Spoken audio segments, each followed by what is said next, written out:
देखते हैं class 10th का एक क्वेश्चन है एक्सरसाइज 1.1 का।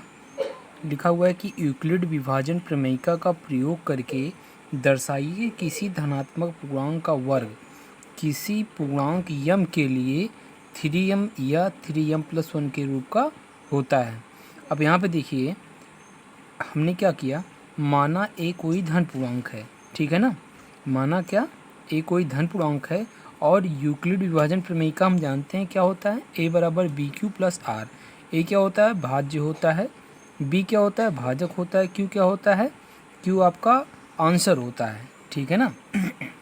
और ये आपका जिसे भागफल कहते हैं। और ये आर क्या है, आर आपका होता है शेषफल, ठीक है ना। अब बाई प्रमेयिका से अब हमको क्या लाना है कि यही लाना है 3m या 3m+1 के रूप में।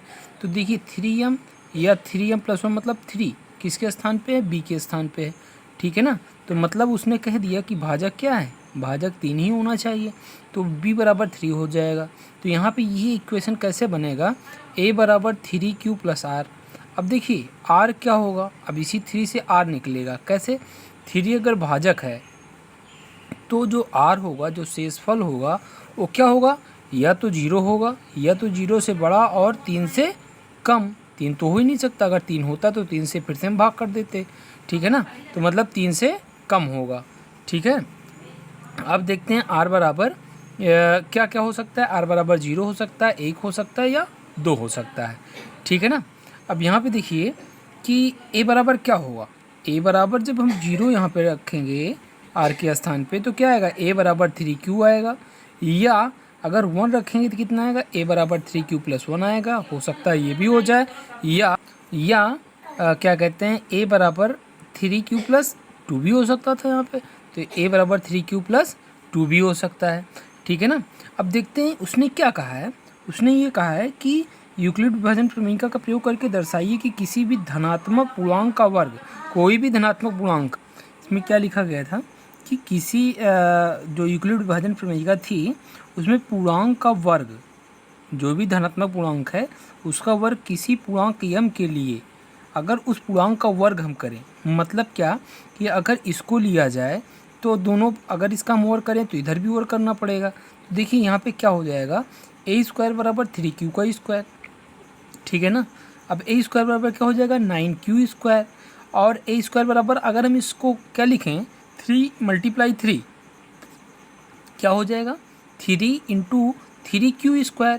अब थोड़ा ध्यान से देखिए कि ये क्या है, ये आपका एक पूर्णांक ही है, ठीक है ना।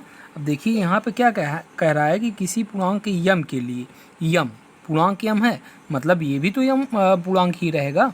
क्यों, क्योंकि देखिए यहाँ पे ये जो आपका है ये क्या है आपका, ये आपका भागफल है। और भागफल जैसे हम कोई भी, अब मान लीजिए यहाँ पे a और b ये दोनों धन पूर्णांक हैं, तो हमारा भागफल अगर कोई दो संख्याएं हम लें, जैसे मान लीजिए कि हमने ले लिया 3 और 7 ले लिया, अगर हम इसको भाग करें तो कभी भी क्या जो यहाँ पे आएगा 3 दूनी 6, यहाँ पे शेष 1 आ गया। यहाँ पे ये देखिए इसे कहते हैं क्या, q। ये क्या अगर ये और ये दोनों क्या हैं, ये दोनों धनात्मक पूर्णांक संख्याएं हैं, तो क्या भागफल कभी भी दशमलव में आएगा, कब कभी नहीं आएगा। क्यों, क्योंकि हमारा शेष आ रहा है और शेष हम यहाँ पे जोड़ रहे हैं, तो क्यों कभी आपका दशमलव में आ सकता है, नहीं आ सकता है। तो इसलिए ये आपका क्या होगा, आपका ये पूर्णांक होगा। और ये पूर्णांक अगर हम मान लें कि ये पूर्णांक आपका यम है, क्योंकि उसने कहा किसी पूर्णांक यम के लिए, तो ये हमने माना कि ये 3q² क्या है, यम के इक्वल है। तो ये a² किसके इक्वल हो जाएगा, a² आपका हो जाएगा 3m के इक्वल, ठीक है ना। तो मतलब कोई भी धन पूर्णांक का जो वर्ग होता है वो किसके बराबर हो सकता है, 3m के बराबर हो सकता है।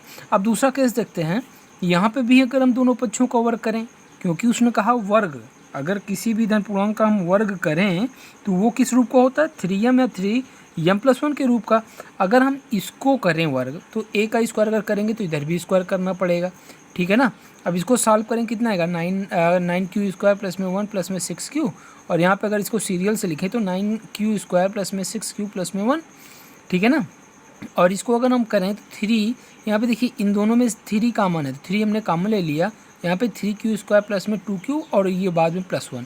अगर हम इसको कंसीडर करें, कि ये एक पूर्णांक है भाई, ये भी पूर्णांक होगा। क्यों? क्योंकि अगर q पूर्णांक है और तो 100% ये पूरा क्या होगा, पूर्णांक ही होगा। ठीक है ना, पूर्णांक का स्क्वायर पूर्णांक होता है और किसी भी पूर्णांक संख्या से मल्टीप्लाई करने पर भी वो संख्या पूर्णांक ही प्राप्त होती है। तो मतलब टोटली क्या होगा, पूर्णांक, और जोड़ने पर भी दो पूर्णांकों का जब योग करते हैं तो एक पूर्णांक ही आता है। ठीक है ना, तो यहाँ पे ये क्या हो जाएगा 3m, इसको अगर m कंसीडर करें, जहाँ m 3q² plus 2q = m हमने कंसीडर किया है इस चीज़ को m के बराबर।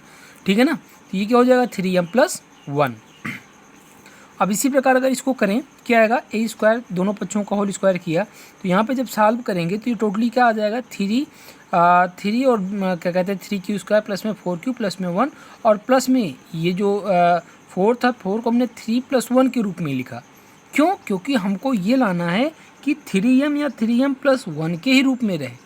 ठीक है ना, तो यहाँ पे आपका 3m + 1 के रूप में हो गया और हमने इस चीज़ को क्या माना है, m, तो 3m + 1 के रूप में।